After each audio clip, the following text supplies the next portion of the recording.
시작. 성령을 풍성히 부어주소서. 성령을 풍성히 부어주소서. 자, 스가랴 선지자가 이런 말을 했습니다. 힘도 아니고 능도 아니고 오직 나의 영으로 되느니라. 스가랴 4장 6절의 말씀이죠.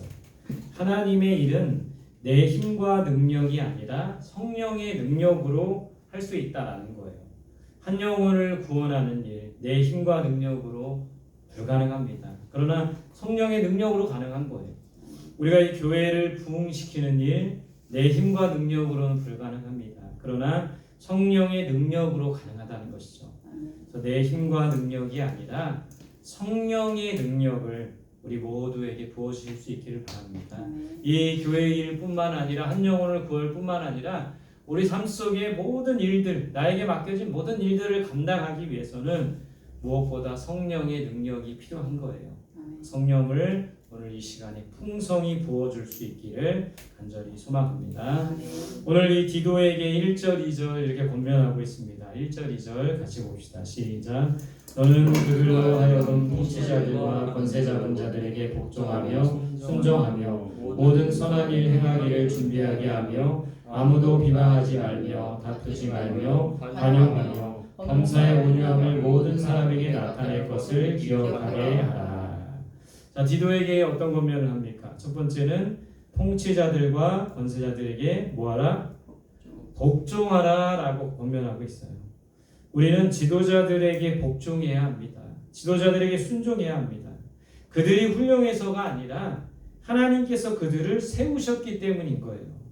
하나님은 질서의 하나님이시고 권위의 하나님이시라는 거예요. 권위주의는 없어져야 합니다. 그러나 권위가 무너지면 안 되는 거예요. 가정에서 아버지의 권위가 있어야죠. 교회에서는 목사의 권위가 있어야 되죠. 지도자들의 권위가 있어야 합니다. 학교에서는 선생님들의 권위가 있어야 돼요. 근데 요즘 이 시대에 권위가 많이 무너진 모습을 보게 됩니다. 우리도 오늘 말씀처럼 지도자들과 통치자들의 권위에 복종하고 순종하여서 하나님의 질서 가운데 거하는 우리들이 될 수 있기를 바랍니다. 두 번째, 디도에게 어떤 권면을 합니까? 아무도 비방하지 말며 뭐하지 말라? 다투지 말라. 서로 비방하지 말고 다투지 말라고 가르쳐주고 있어요. 저도 이렇게 살아가다 보면 흉보고 싶은 사람이 있었어요. 최근에 여러 사람에게 그 사람의 흉을 보고 허물을 이야기하고 싶었지만 하나님께서 기뻐하시지 않는 것 같아서 입을 막았습니다. 서로 비방하고 다투는 것 하나님께서 기뻐하시지 않는다는 거예요. 화평케 하는 자가 되어야 합니다. 우리는 화평케 하는 자가 하나님의 아들이 될 것이라고 했습니다. 비방하고 다투는 그런 모습을 버리고 화평케 하는 그런 우리들이 될 수 있기를 바랍니다. 디도에게 또 세 번째 어떤 권면을 합니까? 범사에 무엇을 모든 사람에게 나타나라? 온유함을 나타내라. 무엇을 나타내야 합니까? 온유함을 나타내라고 하고 있어요. 온유함이 뭡니까? 부드러움입니다. 겸손함이에요. 겸손할 때 온유할 수 있어요. 나를 낮추고 남을 높이는 자가 되어야 합니다. 참 이것이 쉽지 않다라는 것이죠. 예수님처럼 겸손하고 예수님처럼 온유한 저와 여러분들이 되시기를 간절히 소망합니다. 바울은 계속해서 하나님의 자비와 사랑이 나타날 때 그 자비와 사랑이 우리에게 무엇을 주는가에 대해서 말하고 있습니다. 4절 5절 같이 보겠습니다. 시작. 우리 구주 하나님의 자비와 사랑하심이 나타날 때에 우리를 구원하시되 우리가 행함과 의로운 행위로 말미암지 아니하고 오직 그의 긍휼하심을 따라 중생의 씻음과 성령의 새롭게 하심으로 하셨나니. 하나님의 자비와 사랑이 우리에게 나타난다고 했어요. 우리의 삶 속에 하나님의 자비와 사랑이 나타나길 바랍니다. 이 교회 공동체 안에 하나님의 사랑과 자비가 나타나서 서로 용납하고 그 하나님의 사랑으로 충만한 그런 공동체가 되면 좋겠습니다. 그럴 때 첫 번째, 우리를 뭐 하신다? 구원하신대요. 하나님의 자비와 사랑으로 하나님은 우리를 구원하셨어요. 우리는 하나님을 배반하고 멀리하고 하나님을 찾지 않지만 하나님께서 우리에 대해서 오래 참으시고 긍휼과 자비를 베풀어 주신다는 거예요. 로마서 말씀에 우리가 아직 죄인 되었을 때에 하나님께서 우리를 사랑하셔서 그 아들 예수 그리스도를 십자가에 죽게 하셨다라고 돼 있어요. 그로 인해서 우리는 구원받은 겁니다. 하나님의 자비와 사랑으로 우리는 구원받은 자 되었다라는 것이죠. 날마다 하나님의 자비와 사랑 속에 구원을 얻고 그 구원의 확신을 갖는 우리들이 될 수 있기를 바랍니다. 하나님의 자비와 사랑이 나타날 때 두 번째, 뭐의 씻음을 주신다고 했어요? 중생의 씻음을 주신다. 이게 무슨 말일까요? 표준세 번역에 보면 이 중생이라는 말은 거듭남이라고 돼 있어요. 다시 태어남이라고 돼 있어요. 표준세 번역에 거듭나게 씻어주셨다라고 돼 있습니다. 공동번역에서는 우리를 깨끗이 씻어주셔서 다시 나게 하셨다 이렇게 돼 있어요. 그러니까 예수 그리스도의 보혈로 우리는 깨끗함을 입었고 다시 태어나게 되었다라는 거예요. 거듭나게 되었다라는 거예요. 죄와 허물로 죽었던 우리가 예수 그리스도의 그 보혈의 피로 중생의 씻음으로 말미암아 다시 거듭나고 새 사람으로 태어났다라는 것을 말하고 있어요. 하나님의 사랑과 자비가 죄와 허물로 죽은 우리들을 살리고 다시 태어나게 하고 우리를 깨끗하게 했다라는 것을 믿어야 됩니다. 세 번째로 하나님의 자비와 사랑이 나타날 때 세 번째로 무엇에 새롭게 하심을 주신다? 성령의 새롭게 하심을 주신다. 하나님의 자비와 사랑으로 우리를 새롭게 하셨는데 성령을 통해 새롭게 하셨다고 되어 있어요. 성령께서 우리에게 새 마음과 새 영을 주십니다. 옛사람을 벗어버리고 새 사람이 되게 하신 거예요. 여러분, 우리 예수님의 제자들 12명의 제자들, 한 명 가룟 유다는 스스로 목숨을 끊고 죽었지만 이 11명의 이 제자들이 복음서의 제자들과 사도행전의 제자들이 달라요. 복음서에서는 어땠습니까? 예수님을 다 배반하고 버리고 도망갔죠. 그러나 이들이 사도행전에는 어떻게 합니까? 다시 예수님을 만나고 예수님을 세상 사람들에게 전하고 고난받고 핍박받으면서도 복음 전하는 일을 자기의 목숨과 희생을 드릴 수 있었던 거예요. 그 제자들이 이렇게 새로워질 수 있었던 것은 뭐 때문입니까? 사도행전 2장에 마가의 다락방에 모여 기도할 때 성령이 임했기 때문이 아니에요. 성령 충만함을 받았기 때문이 아닙니까? 이것이 바로 성령의 새롭게 하심이라는 거예요.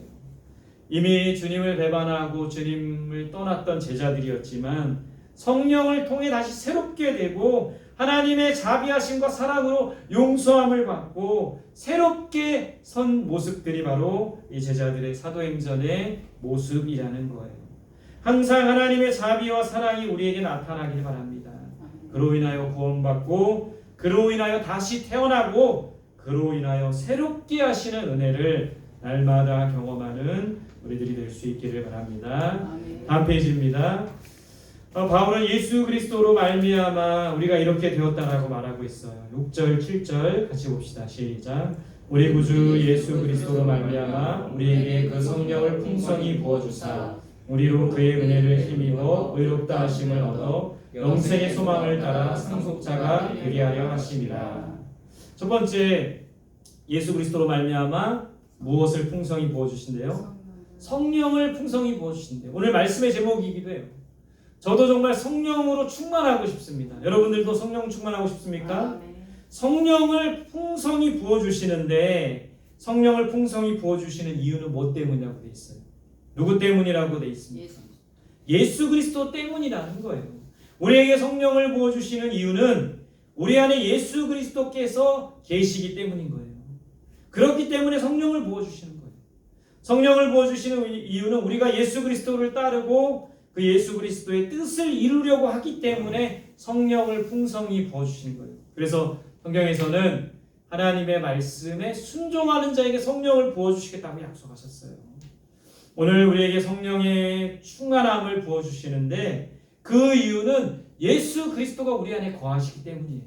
우리가 예수 그리스도의 말씀을 따르고 그 뜻에 순종하려고 하기 때문이라는 겁니다. 그런 자들에게 성령의 충만함을 부어주시는 거예요. 그런 우리들이 될 수 있기를 바랍니다. 두 번째, 예수 그리스도로 말미암아 무엇을 힘입어 의롭게 하신다고요? 은혜를 힘입어. 우리는 불의한 자입니다. 우리는 죄인이에요. 우리는 욕심과 탐욕이 가득한 자들입니다. 그러나 예수 그리스도로 인해 우리는 의롭게 되었어요. 이것을 그 신학적인 용어로 칭이라고 해요. 의롭다함을 칭함을 받은 거.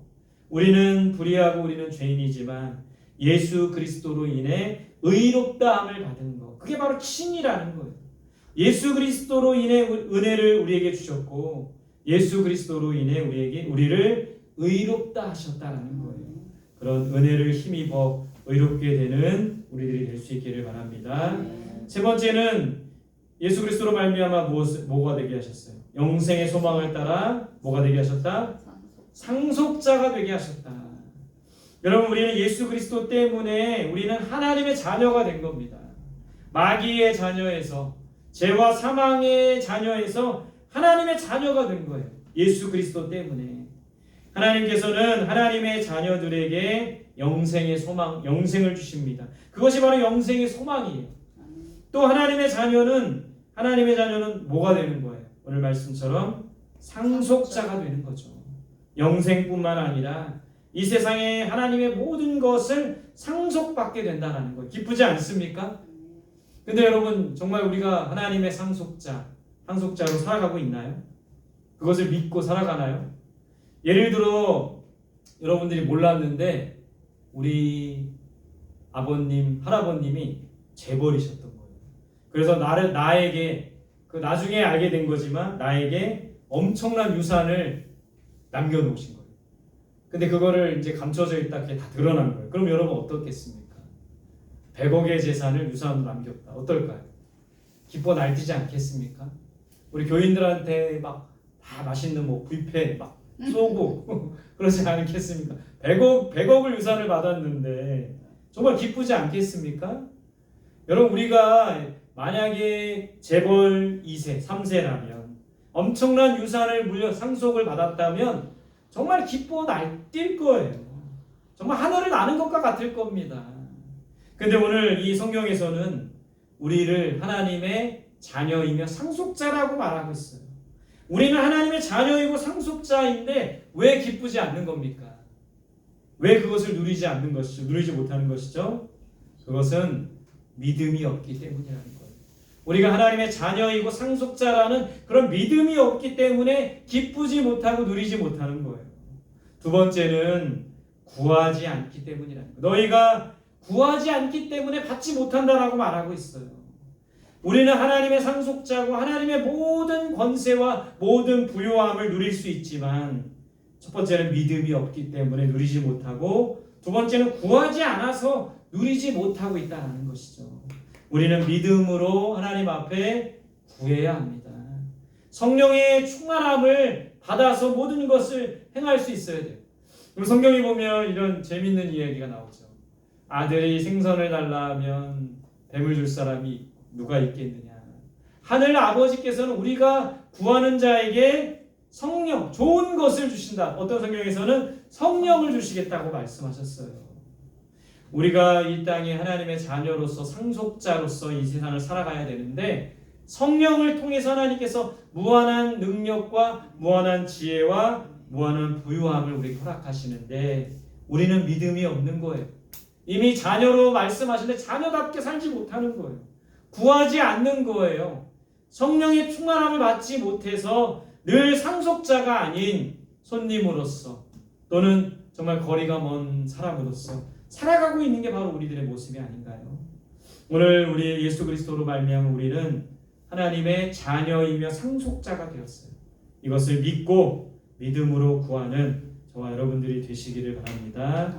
오늘 바울은 이제 디도서에서 마지막 권면을 하고 있습니다. 14절 15절 같이 볼게요. 시작. 또 우리 사람들도 열매 없는 자가 되지 않게 하기 위하여 필요한 것을 준비하는 좋은 일에 힘쓰기를 배우게 하라. 나와 함께하는 자가 다 내게 무난하니 믿음 안에서 우리를 사랑하는 자들에게도 너도 무난하라. 자, 마지막으로 권면하고 있습니다. 디도에게. 첫 번째는 뭐 없는 자가 되지 말라. 열매 없는 자가 되지 말라. 이 말은 다른 말로 하면 뭐예요? 열매 있는 자가 되라는 거예요. 열매를 맺으라는 거예요. 어떤 열매를 맺어야 합니까? 우리는 성령의 9가지 열매 뭐죠? 사랑과 희락과 화평과 오래 참음과 자비와 양성과 충성과 온유와 절제. 이런 열매들이 우리 삶 속에 나타나야 돼요. 또 어떤 열매를 맺어야 됩니까? 전도의 열매 아닙니까? 전도, 우리 한 영혼을 구원하는 전도의 열매가 있어야 돼요. 한 영혼을 그리스도께로 인도해야 된다는 거죠. 또 어떤 열매를 맺어야 합니까? 사랑의 열매, 빛의 열매, 많은 열매들을 맺어야 되는데 그러기 위해서는 어떻게 해야 될까요? 성경에서는 뭐라고 가르치고 있죠? 열매를 맺으려면 밀알이 되어야 된다고 했어요. 한 알의 밀알이 땅에 떨어져 죽지 않으면 한 알 그대로 있고 죽으면 많은 열매를 맺는다고 했어요. 우리가 열매 맺는 삶을 살려면 썩어지고 죽어져야 되는 거예요. 한 알의 밀알이 되어야 된다라는 것이죠. 한 알의 밀알이 되어서 썩어지고 죽어짐으로 말미암아 열매 맺는 우리들이 될 수 있기를 바랍니다. 또 열매 맺으려면 어떻게 해야 될까요? 요한복음 15장에서 말하는 것처럼 나는 참 포도나무여 너희는 가지다. 너희가 그 안에 그가 너희 안에 거하여야 많은 열매를 맺는다고 했어요. 어떻게 해야 열매를 맺는 겁니까? 예수 그리스도 안에 붙어 있어야 열매 맺는 삶을 산다는 거예요. 열매 맺는 우리들이 될 수 있기를 바랍니다. 두 번째, 이 어떤 권면합니까? 마지막에 어떤 일에 힘쓰라? 좋은 일에 힘써라. 좋은 일은 어떤 일일까요? 우리말 성경에서는 선한 일이라고 돼 있어요. 뭐가 선한 일이고 뭐가 좋은 일입니까? 하나님께서 기뻐하시는 일이 좋은 일이고 선한 일이에요. 한 영혼을 구원하는 일이 선한 일이고 좋은 일이에요. 하나님의 나라를 위해서 하나님의 나라를 세우고 하나님의 나라를 위해 힘쓰는 게 바로 좋은 일이죠. 주님의 몸된 교회를 세우는 일이 바로 좋은 일입니다. 오늘 우리가 여기 하나님 전에 나와서 예배 드리는 일, 이것이 바로 좋은 일이고 선한 일이라는 거예요. 이런 하나님께서 기뻐하시는 일에, 하나님께서 원하시는 일에 힘쓰는 저와 여러분들이 되시기를 바랍니다. 마지막 세 번째, 뭐라고 권면하고 있어요? 사랑하는 자들을 문안하라. 바울은 디도에게 형제들을 문안하라고 했어요. 바울은 또한 디모데에게도 디모데 전 후서에 보면 형제들에게 문안하라고 했어요. 이 문안이 뭘까요? 우리말 성경에서는 안부를 묻다 이렇게 돼 있어요. 그래서 문안은, 여기 이 시대의 문안은 두 가지 방법이 있었어요. 첫 번째는 직접 찾아가서 안부를 묻는 거예요. 또 한 가지 방법은 편지로서, 바울처럼 편지로서 안부를 묻는 것이죠. 지금은 어떤 방법이 있을까요? 직접 찾아가거나, 편지는 잘 안 써요. 전화를 하거나 메시지를 보내거나 그런 걸 통해서 서로의 안부를 묻고 서로 격려해주고 서로 기도해주고, 그런 모습들이 이 공동체 안에 필요하다라는 거예요. 이 문안이라는 말을 또 다른 말로 하면 신방이라고도 할 수 있겠죠. 성도들을 신방해야 되고, 장기 결석자들 신방해야 되고, 전도 대상자들을 신방해야 되고. 제가 몇 주 계속 이제 책을 읽었던 게 365일 전도하는 목사, 이런 젊은 목사님인데 정말 열심히 전도하는 이 목사님, 그 목사님을 보면서 많이 그 목사님이 120명의 고등부 학생들을 맡을 때 1년에 한 번 신방하는 것도 어려운데, 이 목사님은 이 120명의 학생들을 1년에 3번 해야 되겠다 이 마음을 먹고 열심히 신방을 하는 거예요. 매일매일 쉬지도 않고, 국경일에도 명절에도. 그 책을 읽고 도전받고 저도 정말 신방을 해야 되겠다, 서로를 돌아봐야 되겠다. 근데 그 목사님이 쓴 책에 신방을 잘할 수 있는 방법 여러 가지가 나오는데 그 중에 한 가지가 이거더라고요. 많은 사람들한테 공포를 하라. 신방을 하겠다고 공포를 하라고 얘기를 하더라고요. 오늘 여기 함께 우리가 모여서 예배 드리면서 좀 우리가 서로가 서로를 돌아보는 그런 모습들이 있었으면 좋겠어요. 저도 이 가을에는 좀 신방을 좀 해보려고 해요. 같이 우리 성도님들과 차도 마시고 식사도 하면서 안부도 묻고 기도 제목도 나누고 서로 그런 신방, 문안하는 모습들, 그런 모습들 위해서 여러분들 기도해 주시고, 또 여러분들도 우리 교회 안에 좀 외롭고 힘들고 좀 잘 나오지 않는 사람들에 대해서 관심을 갖고 기도해 주고, 우리 친구들, 그죠? 여기 태섭이, 한빈이 친구들, 야구만 하러 오는 친구들인데 교회도 올 수 있도록 우리가 좀 돌아보고 또 우리가 그렇게 함께 서로를 무난하는 우리들이 되었으면 좋겠습니다. 저도 가을 이 신방 사역 제 힘으로는 참 불가능하더라고요. 여러분들 위해서 기도해 주시고 함께 서로를 돌아보며 믿음의 공동체를 세워나가는 우리들이 될 수 있기를 간절히 소망합니다. 함께 기도하겠습니다. 오늘 주신 말씀 붙들고 함께 기도할 텐데요. 첫 번째는 다투지 말고